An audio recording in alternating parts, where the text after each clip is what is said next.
And we are bringing it back home, land, climate, and agriculture, securing CARICOM livelihoods. And we know that when you speak about the environment, of course, it's something that resonates deeply within the Caribbean small island developing states, which are also called the large ocean states. By that designation alone, it tells you a lot of things. It tells you the challenges that we face, environmental and climatic vulnerabilities, limited land, limited arable land, and loss of biodiversity and water resources as well. It speaks clearly about this, and it goes to show that if we're talking about the environment, of course, we at the small island developing states must take this very, very seriously. And it is also crucial for us to even understand our system, the Earth system, because that is very critical, because we're talking about the environment. And for us to see how we fit into this system called the Earth system. Of course, the Earth system has about 4 spheres, and there's a 5th one. We have the atmosphere, the biosphere, the lithosphere, the hydrosphere, and all those speak about the different spheres: the sphere of air, which is the atmosphere, the sphere of living organisms, the biosphere, when you are talking about rocks, the geology, and so on, the lithosphere, and the hydrosphere speaks about water. And if you look at it, the land plays an important role in these spheres. I forgot to mention the 5th sphere. The 5th sphere is the pedosphere, which is the sphere of soil. And so land plays an important role. And that is why I mentioned from the beginning, by just hearing small island developing states or large ocean states, it speaks clearly that challenges will be there. Now, what happens at the land surface controls a lot of things. It controls what happens in the atmosphere. It controls what happens on the ground. It controls what happens in the biosphere. It controls everything. For example, let me just give an example, Chair.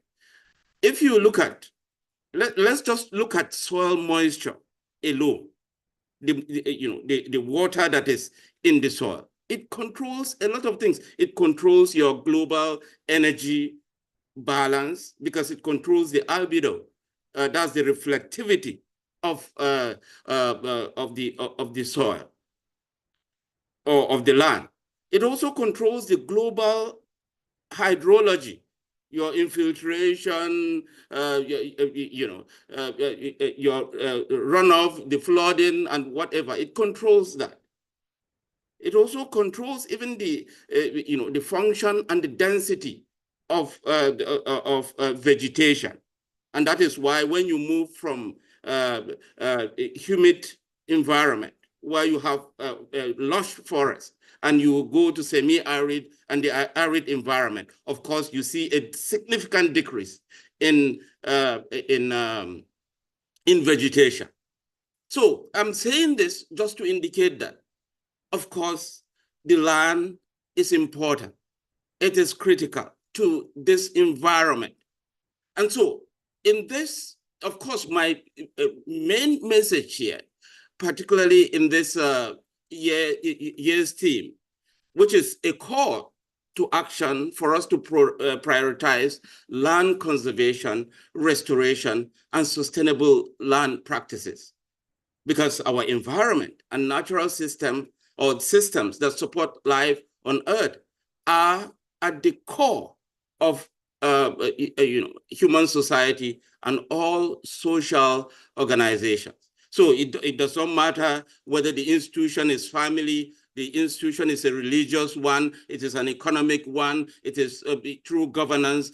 All of us must have our hands on deck, particularly in the Caribbean region. We must Dean, protect.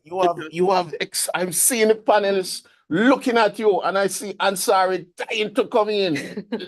I think you have just set the stage in such a way that Okay. I can't hold it back. Go ahead, Ansari. Okay, excellent. Thank you, Sean. Thank you, Dean. I think you really set the stage there in terms of the science and so on. First of all, let me express my thanks for the invitation to join this panel and this esteemed panel and this discussion. The key message which I think I would like to send is that I want each and all of us to really take a moment today and reflect on our planet and our environment, and also be conscious that the way we conduct ourselves, our behaviors, our practices, our actions, it can either have a positive or a negative effect on the environment. So I want us to do something positive for the environment, in particular today. We need to reflect on what is happening around the world today in terms of climate change and the impacts, reflect on the causes, reflect on our actions, and also, while we recognize that climate change is one of the most pressing issues we are facing today in terms of the environment, there are other issues we are also facing when it comes to the environment. We speak about pollution, deforestation, loss of biodiversity, habitat destruction, and so on. So we are really in charge of our destiny, and we have to recognize that we also have a duty to safeguard our environment such that whatever we pass on to the next generation is better than that what we received. And to achieve this, we must all work together. No one person, no one body, no one country, no one element can do it on its own. We must all work together. So with that, I'll pass on back to Chair. My excitement is growing. And Calvin, you have been creating waves through the entire Caribbean. Tell us, based on the question, what is it that you want the region and by extension of the world? I mean, what is the message you want to send? Yeah, thank you very much, Chair. I want to, first of all, wish everyone a happy Environment Day. I think the theme for this year's World Environment Day, land restoration, desertification, and drought resilience, is an apt theme. It's a welcome theme. It's long overdue. I think the Dean pointed it out very succinctly. We consider ourselves waterlogged states. We don't grow land, and therefore we must cherish land. And the mantra that we have in PISLM is that land sustains all life on earth. Many of my colleagues in the sustainable development sector may think I'm biased, but think about it.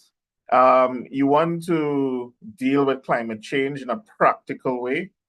There are a few things you can do that will make sense, such as reforestation and afforestation,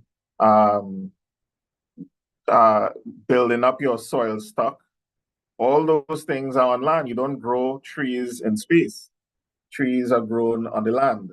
And so with respect to this panel discussion, I think I'm very pleased to be part of this esteemed panel.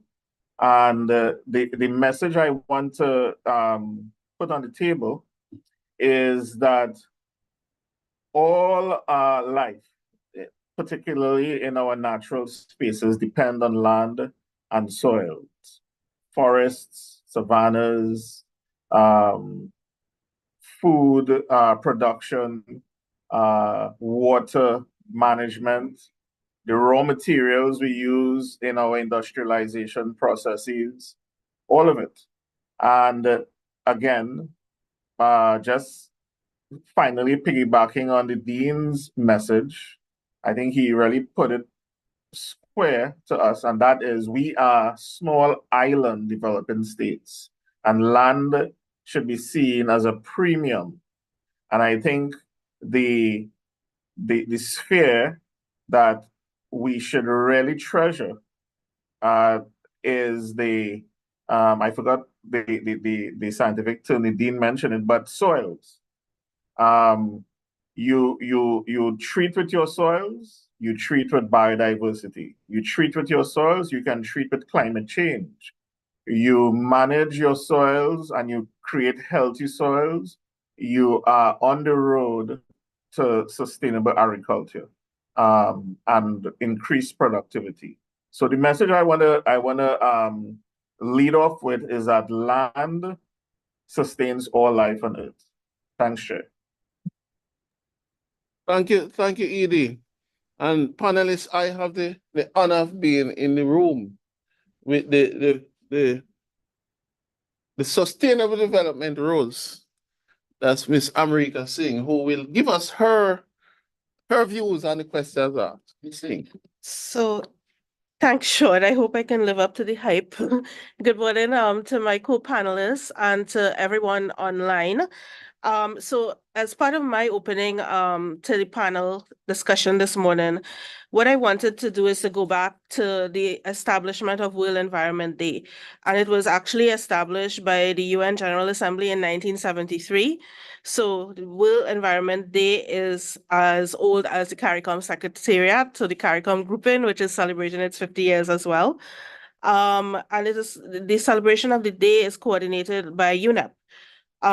Millions of people from governments, businesses, civil society, educational institutions participate annually to raise awareness and take action on different environmental themes, which change each year and are designed to bring attention to critical issues that will protect our planet's future.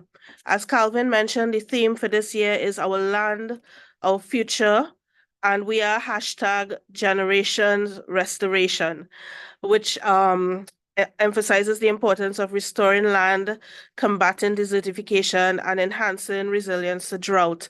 And of course, our land degradation focal points are preparing for COP16, which will be held later this year in December in Riyadh, Saudi Arabia. And Saudi Arabia, coincidentally, is also the host city for World Environment Day celebrations. In terms of what I would like to leave with those listening in is that projections suggest that over 3/4 of the world's population will be affected by drought by 2050. We are battling human-induced environmental damage, which is escalating with serious consequences such as climate change, ecosystems loss, and land degradation. And the theme for this year tries to call our generation to action, to protect the environment and to begin the process of restoration so that there is a viable future for our future generations.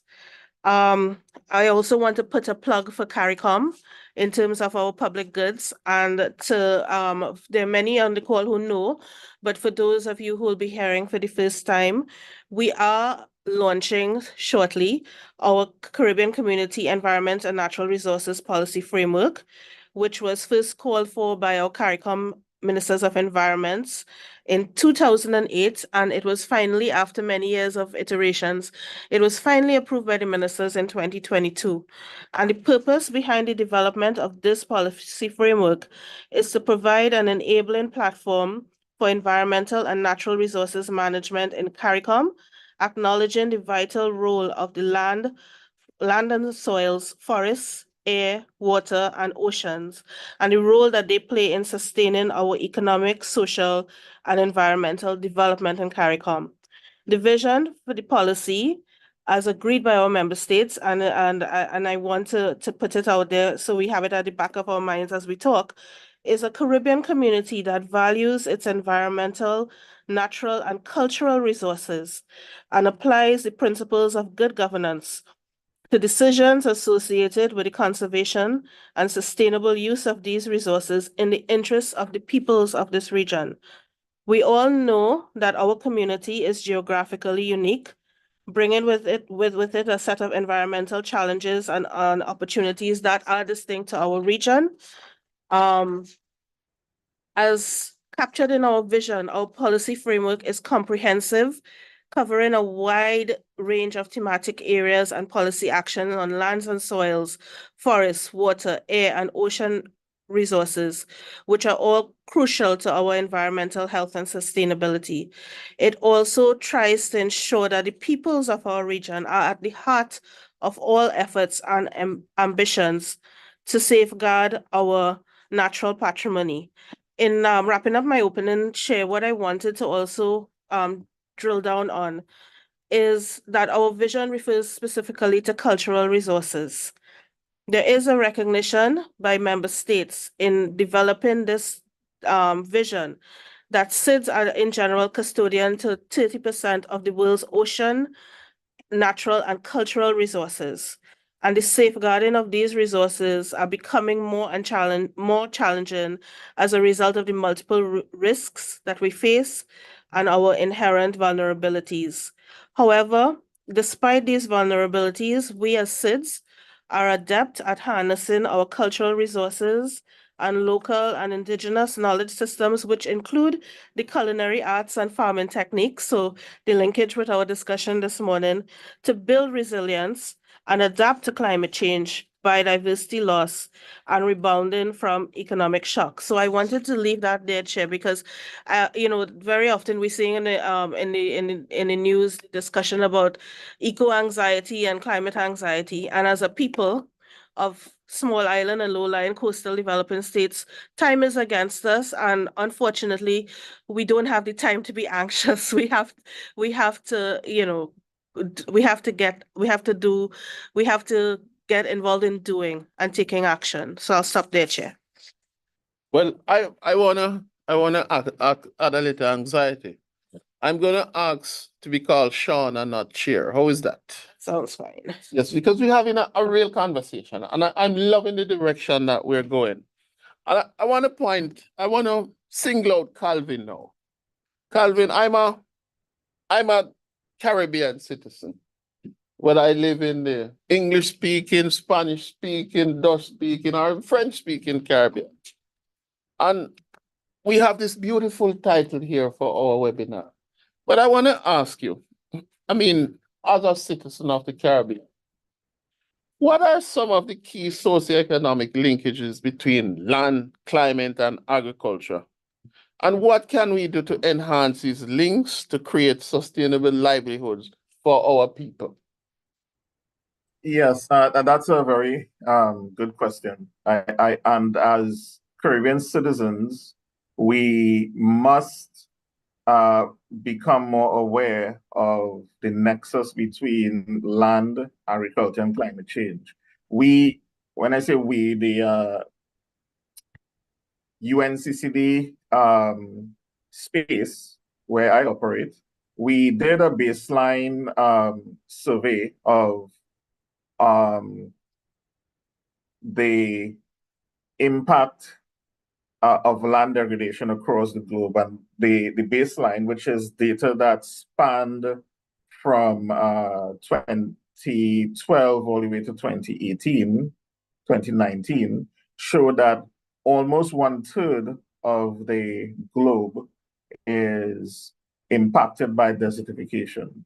The data also went on to show that 2 billion hectares, that's BBB billion hectares of land worldwide is degraded.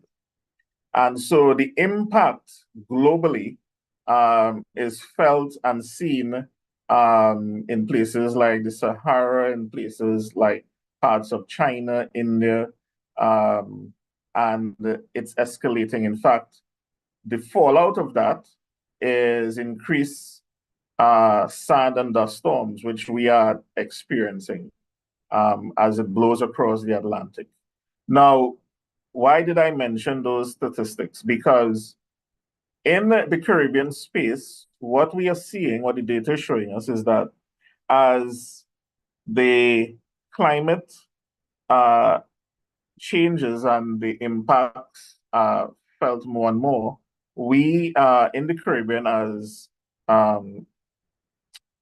Ms. Singh pointed out, have to, and I want to steal a phrase from my minister responsible for UNCCD from Jamaica. Stop researching and start acting. And we have a lot of research in the region. Therefore the activities that we are doing is something called soil care, where we are twinning data to decision makers so that they can have information to make real-time decisions. We're talking about soil data, but more than that, we are testing land degradation and soil management technologies in what we call hotspots across the Caribbean to see what works. And the results coming out of that, we are going to engage in something called transformative projects. Now, I'm just going to highlight two things that we can expect coming out of those activities. Making agriculture sustainable. We have, for the first time, we are testing an indigenous tool called the Caribbean Climate Smart Agriculture Tool, or CSAC. And that's going to be rolled out right across the Caribbean. Farmers are going to have this tool in their hands to be able to track progress as they implement climate smart agriculture technologies on the ground. We're experiencing lots of drought right now. I just came from Suriname. Rain is falling, so they are experiencing floods. So we have this twin situation. In the smaller islands, we are facing drought-like circumstances. And in countries in the Caribbean like Guyana and Suriname, there's lots of rain. And so we need to help our farmers engage in what we are calling climate smart agriculture practices. And the other thing that we would see coming out of our work is that well-known phrase, save the soil. We hope that we would see less or begin to see less soil runoff. We'll begin to have people thinking in a more deliberate way how to conserve soils. It is an all of Caribbean approach. So for example, and what do I mean by that? We just came out of a forum in Grenada where the ministers responsible for the UNCCD met, and they have set a 2-year work program where they are going to drill down in some of these activities. We have the UNCCD focal points who are meeting in July together with the Global Soil Partnership focal points to begin developing the second phase of soil care. And we present our findings to the ministers again in August at the pre-COP. We are hosting a pre-COP for the UNCCD COP 16 in Bahamas. It's going to be from the 7th to the 10th of August. And we hope that we can, as a Caribbean, really come up with a position policy prescriptions that can not only help us, but also provide best practices for other SIDS in the Pacific and the AIS. Because at COP, we are going to be leading the charge in establishing what's called the UNCCD SIDS Forum. As I said, one of the triggers for this spectrum approach is we are seeing shrinkage in land space and intense removal of soil cover.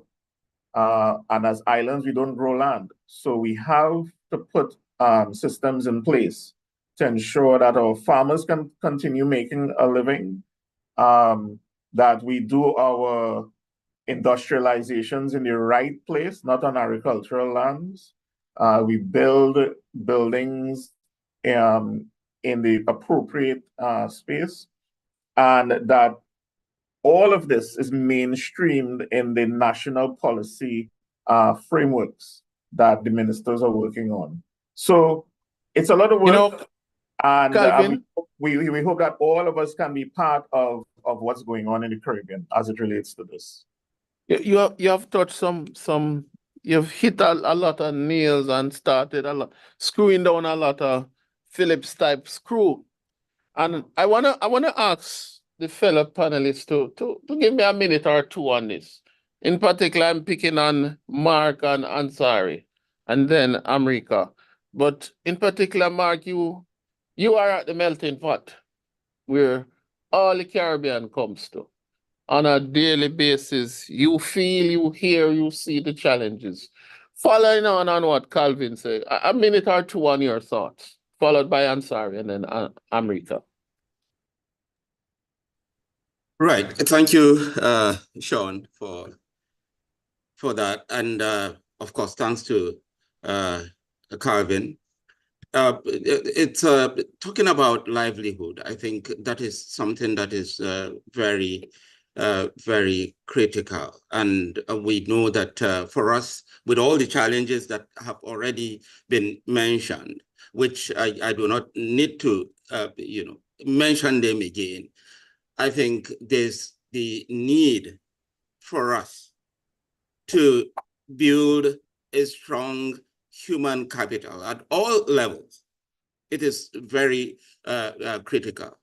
Human capital, when I say at all levels, I'm not just looking at a degree and so on, because you have people that may not have, access the, or may not qualify, as it may, for our traditional degrees and so on. So it has to be at all levels. And of course, at the University of the West Indies, we have seen that.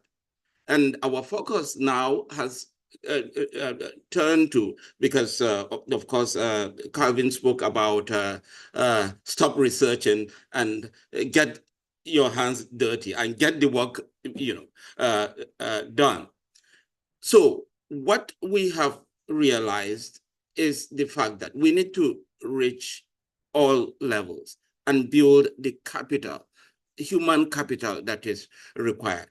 And so now we are working on what is referred to as the continuing professional certification or education, which is what we are using now in order to reach out to those levels that require the kind of the required training that will oil our move towards livelihoods, preserving our livelihoods. And of course, as a result of that, for example, here in Trinidad and Tobago, we have been training hundreds of students in, or youths rather, in aquaculture, in shade house production and management, and a number of other areas that we're looking at.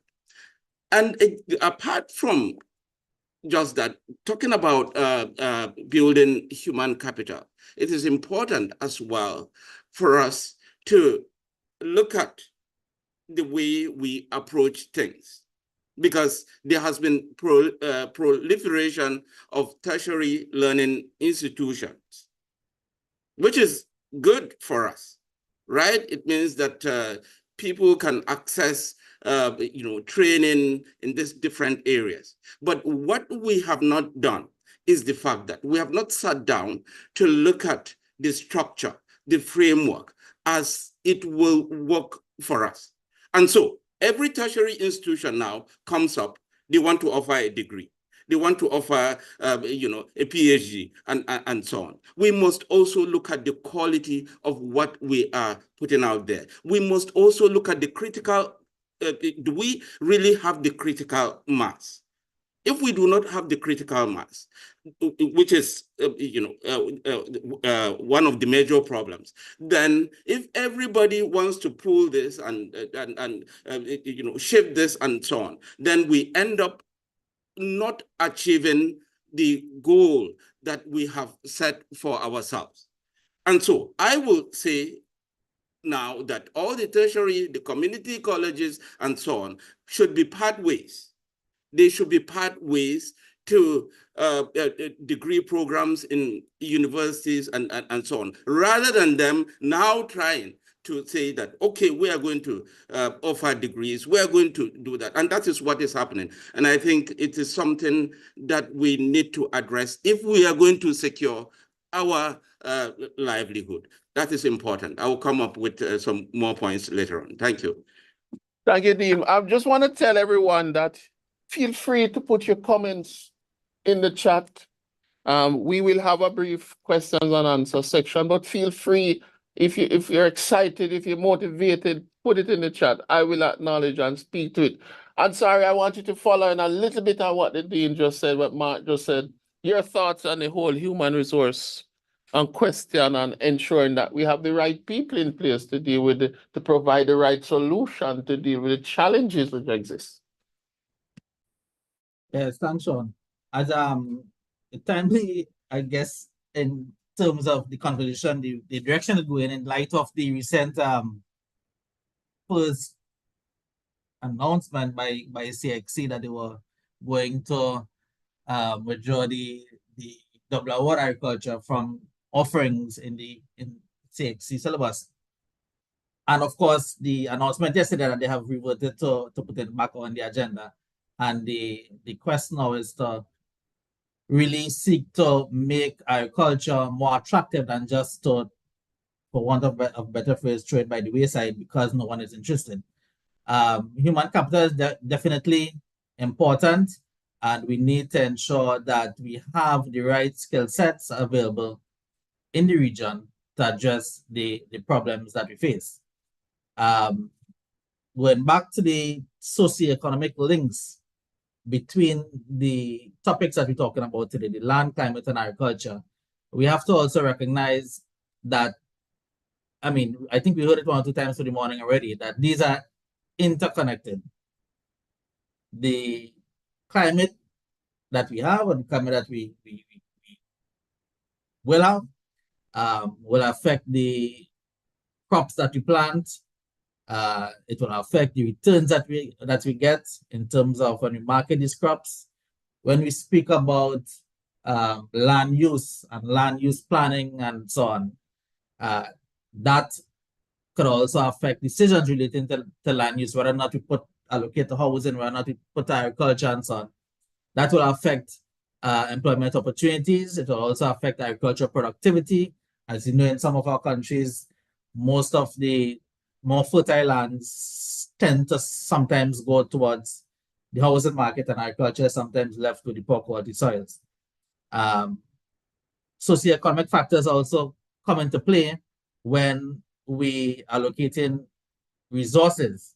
So governments have limited resources, financial resources in particular, and there's a need to distribute these in terms of priority levels. And this is where also resources allocated to treat with these issues of land, of climate change, agriculture, and of course the social needs of the social problems and other issues related to the country also have to come into play. So I think I could pause there for now and come back in later if anything. Thank you, Ansari. Amrika. I throw it to you now. Yeah, so all I would add to this part of the discussion, and to throw one thing in, because I'm seeing many of our biodiversity focal points on the call as well, is the other dimension to this is, of course, biodiversity loss. And the fact that we need healthy ecosystems and healthy soil biota to help with food production and to ensure that we have healthy soil. So just adding that to the inextricably linked and interconnections that we're looking at, which leads automatically to the understanding that the issues are complex, and therefore we have to throw our best academic minds at the problems and acknowledge it. If we go back to where we started and talking about us as SIDS, I will quote the CARICOM Secretary General here, where she says, our region doesn't lack the capability. We lack the sheer numbers of people that we need to address these complex issues that challenge us. One of the solutions which have been proposed, we're talking a lot about SIDS, and we just came back from the fourth SIDS conference. And the first SIDS conference was actually 30 years ago in the Caribbean as well, in Barbados. And there were a couple of initiatives that were proposed then that have resurfaced and re-engineered for modern times. And that was the issue of a consortia of SIDS universities working across the three SIDS regions, because we acknowledge that there are unique challenges for small island developing states. And very often the solutions cannot be, the one-size-fits-all solutions or scaling down a large-scale solution. There have to be SID-specific solutions. And we have to continue to harness our intellect at the national and regional level to address some of these challenges. So one of the things that we have to do, because the new SIDS program of action is young. We have 10 years and a 10-year horizon. As a region, our ministers with responsibility for environment have asked us to look at a regional implementation plan for the institutions, where our regional institutions look at the work they're doing and how they're going to help enable member states with the implementation of this 10-year development plan. And something that may be critical to accompany that would be a research agenda, so that we prioritize areas where we need our intellectual minds to focus, to help us move the needle a little bit further. I'll pause there, Chair. Thank you. And sorry, I want to move directly to you and ask you this question. Why should the ordinary Caribbean or CARICOM citizen care about the environment when all that is being talked about is climate change? Why should I care about the environment when all I'm hearing about is climate change? What are your thoughts? Yeah. Well, climate change is one of the most pressing issues affecting the environment right at this moment. And maybe that's why it takes up most of your time. But we should care about the environment, because the way we treat the environment can also accelerate or decelerate climate change, or help us to mitigate its effects. And remember, we spoke already about all these things being interconnected: climate, the environment, land, agriculture, human beings. And when we speak about climate change, we speak more than just an increase in temperature, as detrimental as that can be. We also speak about increase in sea level rise, change in weather patterns. You have increased drought, increased levels of drought, flooding. We heard about that earlier today. Things that we depend on and value: water, energy, transportation, wildlife, human health, are all experiencing the effects of a changing environment. So every CARICOM citizen should really care about the environment and what is going on in his or her own home. And in this context, your country is your home. It is where you live. It is the land that sustains you. So every person should really care about their quality of life. And as I mentioned in my opening statement, our actions today will impact future generations. And moreover, what happens in one CARICOM state affects all CARICOM states. Remember, there's a ripple effect. And as Caribbean said, we heard again earlier, we face common challenges.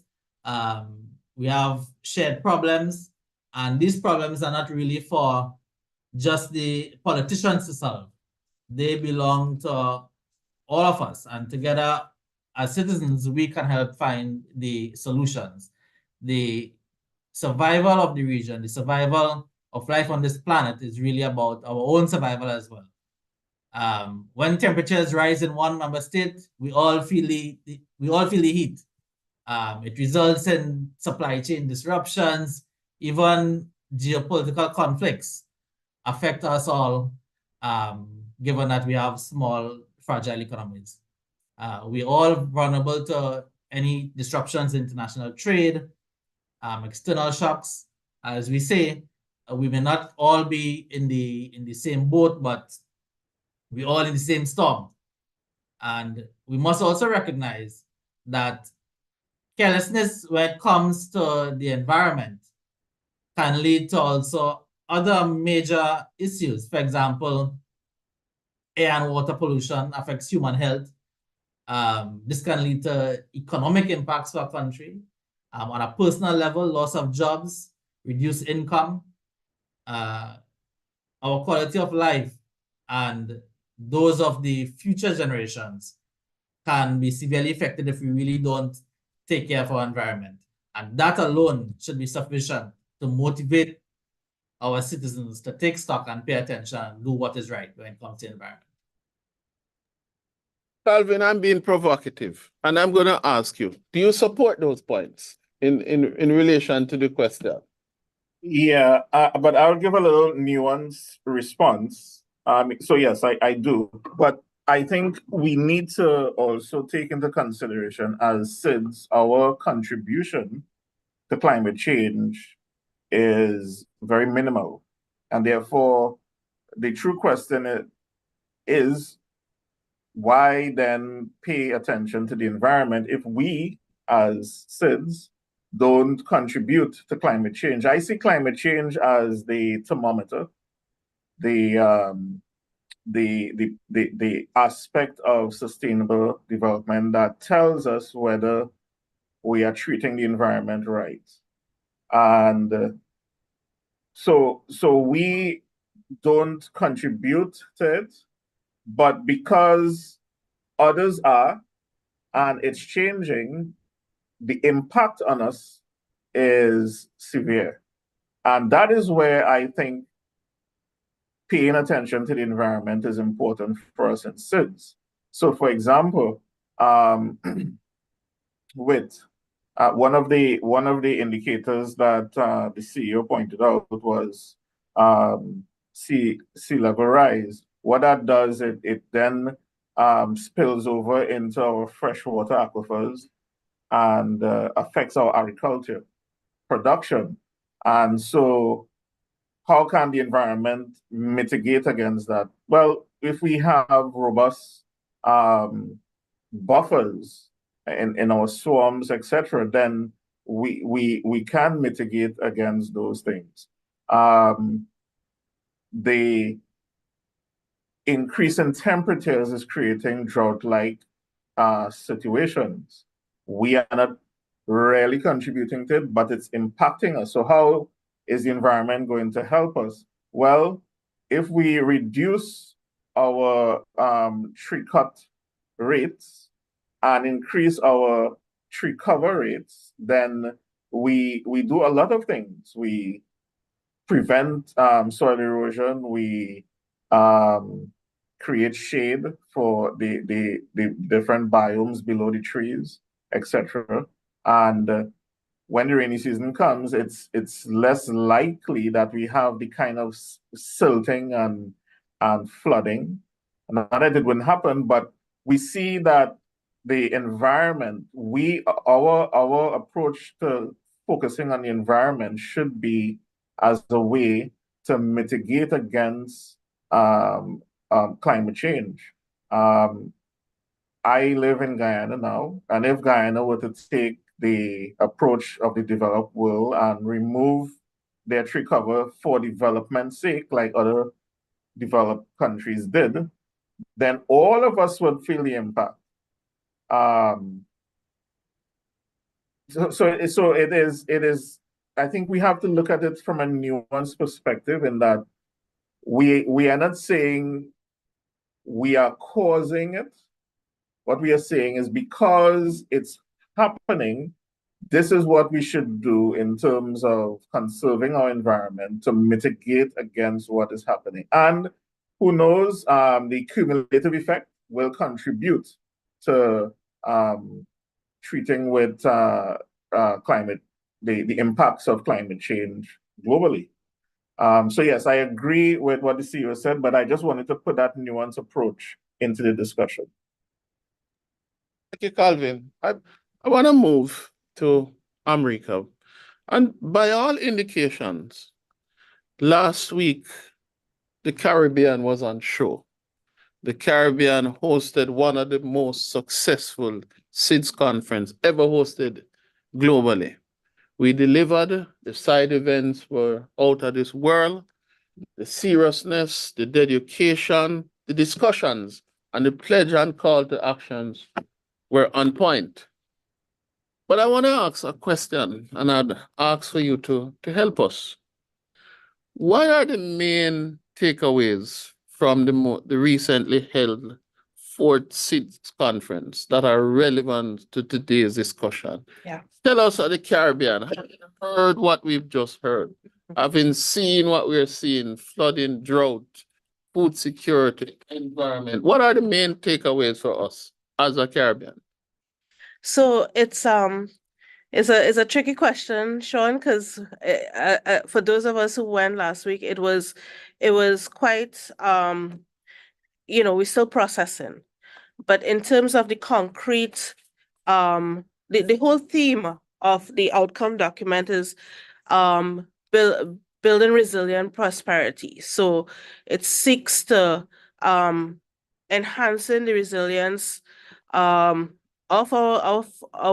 SIDS, their economies, their social structures, the environmental dimensions, and how we're going to approach it in the next 10 years that will ultimately lead to societies, safe and secure societies that where our people can make a living and grow their families and have a good quality of life. And we were planning for that in a situation where, as we discussed earlier, time is against us. We're facing the ravages of biodiversity loss, climate change, global climate change. And then we have our social issues that we're dealing with. There are global wars that we have no control over. There are debt issues. So there are all these things that we have to manage. And a SIDS program of action is very comprehensive. But with respect to the issues that we are talking about today, it will hearten you, Sean, to know that the discussion that came out on this particular area is very much in line with what we have outlined in our 25 by 2025 target. So I know 2025 is next year, and it was by no means supposed to be the end. It was supposed to get, harness action in one direction to get us to this first step. And I think we are at the beginning period of this 10-year program, and it is timely for those of you in the agriculture field as well to look at the program that came out. So some of the things that the ABAS, which is the Antigua and Barbuda Agenda for SIDS, the outcome document, it speaks to developing and implementing adaptation and mitigation strategies that take into account the linkages between food, water, and energy. And looking at climate, I'm seeing in the chat this coming up as well, integrating climate resilient infrastructure, promoting sustainable agricultural practices, the deployment of agriculture technologies, which I know Kadi is very interested in. It also speaks to increasing sustainable agriculture and fisheries, food security and nutrition and livelihoods insights, all of which we've been speaking about, all of which are encapsulated in your 25 by 2025 goal, in a manner that helps with climate adaptation, mitigates emissions, and promotes sustainable use of biodiversity through incubation, diversification, local value addition, climate resilient best practices, promoting the scaling up and replicating of locally grown ideas. So all of these things I think will be music to your ears. And in other words, we are doing the right things. Our problem as SIDS, which was captured in the chat, is the issue of finance. And that has also been one of the key outcomes of the Antigua outcome document, is how SIDS access finance through means that are not that are more concessional, more grants, because we're very often, most of us have been graduated as middle income countries when one weather event can wipe out our economic growth that we've put, building over 10 years. So that is what I would like summarize. But the other key thing, and it speaks to a lot of what is coming through the discussion, is we can no longer afford as a region to continue to operate in silos. So even though we say the right things, that we're working across sectors, and we have to go the next step and do it meaningfully. Even with respect to developing projects from the major financing entities, the GEF, the GCF, the Adaptation Fund, the development banks. The fact that you can show an understanding of the complex nature of our environmental issues and how interlinked they are would produce a more impactful project. And I'll just stop here by saying we spoke about the formal education system, but we also have to pay attention to the informal and educated our citizens. I think Ansari referred to it, but our people, I don't think we're there yet where they are able to link what they're experiencing with certain environmental factors. So for example, sargassum. Everybody knows that there is sargassum influx, but so what is driving it? We had heat waves in Belize, bushfires, floods in other parts of the Caribbean. So, and then water shortages. So it's how do we now educate our people to live in this climate and biodiversity scarce world that we're going into. Thanks. Thank you, America. Oh wow, look at the time. I know we promised an hour. I'm gonna try and wrap up, but the discussion has me thinking, has me excited, has me motivated. Dean, I wanna come back to you now. And this is a wrap-up question. And I think this is key. So I'll start with Mark, then I'll ask Calvin, then I'll ask America, and I'll ask Ansari to close. What are the policy recommendations that the Caribbean must pursue in relation to the title of this webinar? What are the two policy recommendations that you would put forward, sitting where you sit, knowing what you know, doing what you do, interacting with the people who you interact with? Thank you again. I would say that it is very clear, particularly talking about the silos that America just spoke about. I think it is something that significantly affect what we do and the sustainability of what we do, because we still look at ourselves as operating in wherever we're employed and so on, rather than bringing, and we spoke about funding, which is a very significant challenge that we have. Then it therefore means that policy should be made for us to ensure that we pool resources together. Recently, the consortium for universities in CARICOM involved in agricultural education and research was launched, and we went ahead and signed a memorandum of agreement with CPSO.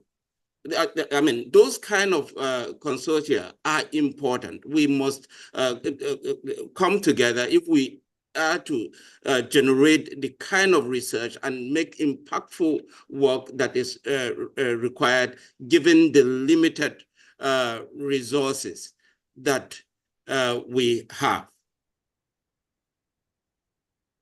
Yes, I think the dean is quite correct.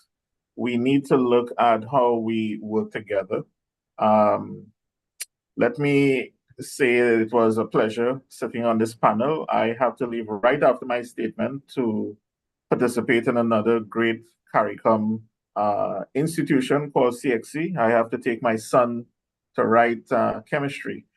So if I understand Sean's question, I would say I will give my response in two parts. One, I think I would request of the ministers that they strengthen the Sustainable Development Unit in CARICOM, because it's a lot of work. It's vital that this work is done, and we don't have much time.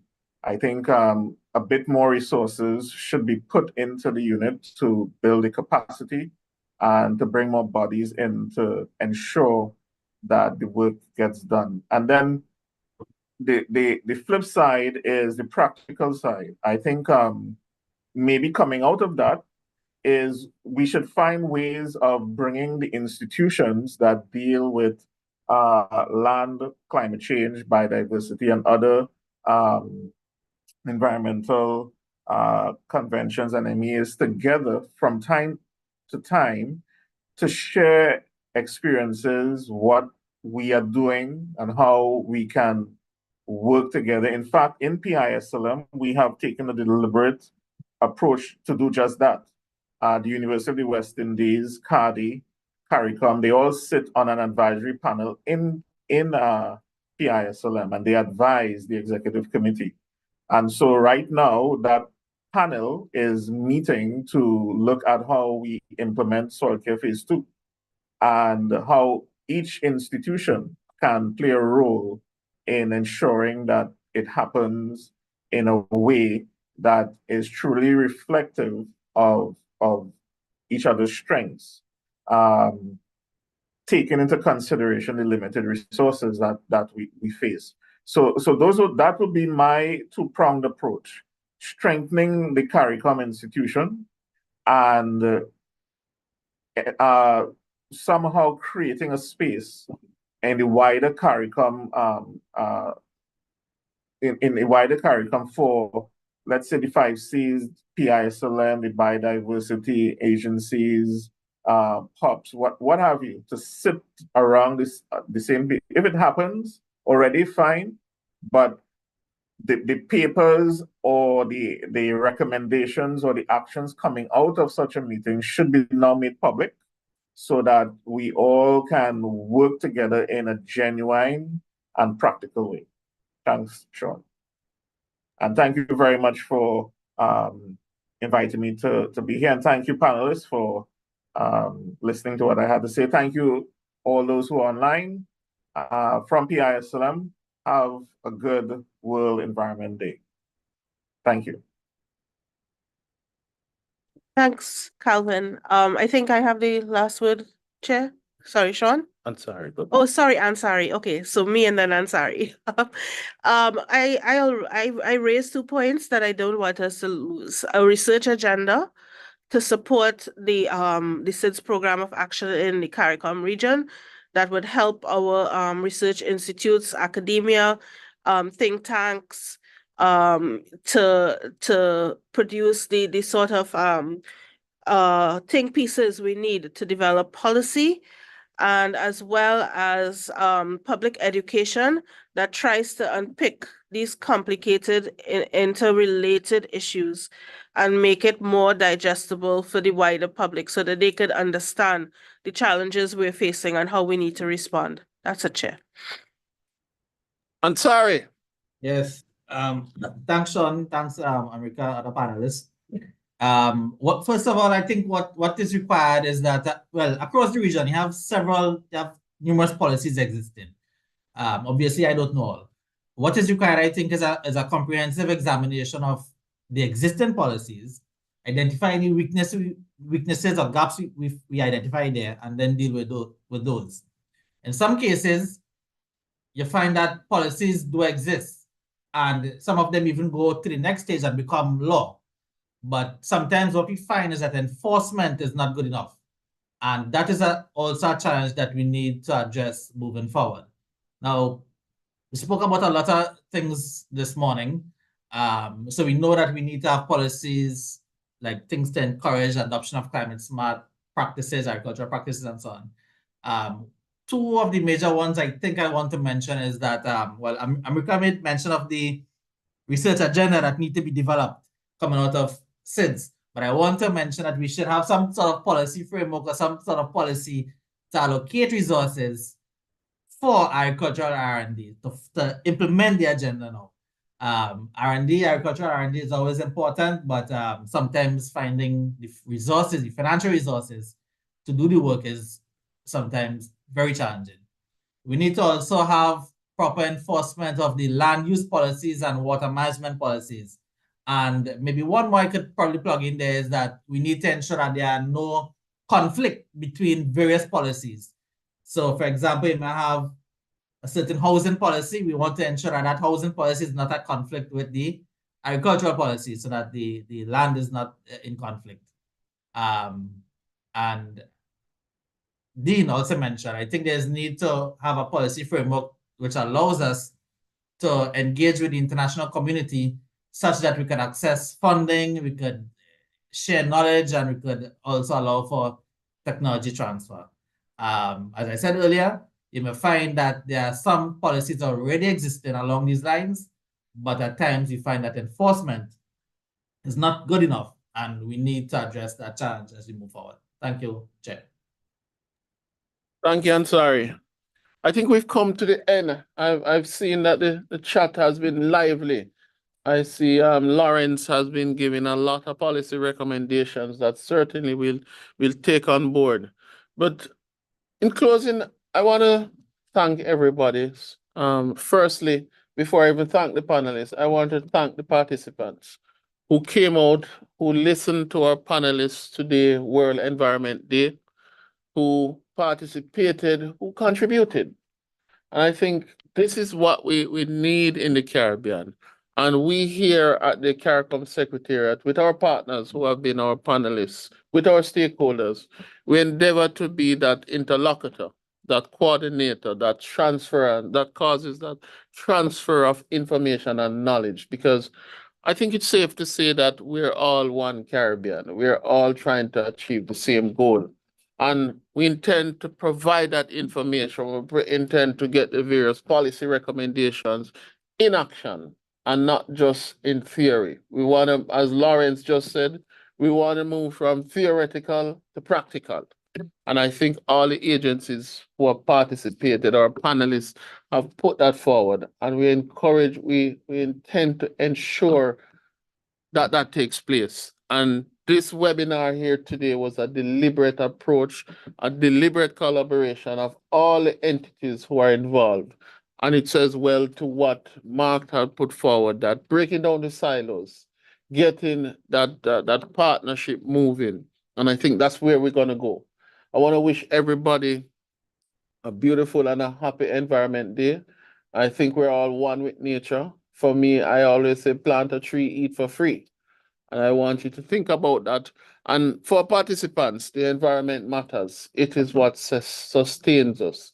It is the very foundation of our existence, and we must protect it and ensure that our neighbor also protects it. And everything we do in relation to protecting and safeguarding the sustainability of livelihoods, and that comes through the various elements of the environment. Wishing everybody a beautiful Environment Day, wishing everybody a successful program in the areas which they work, and we continue to work in together.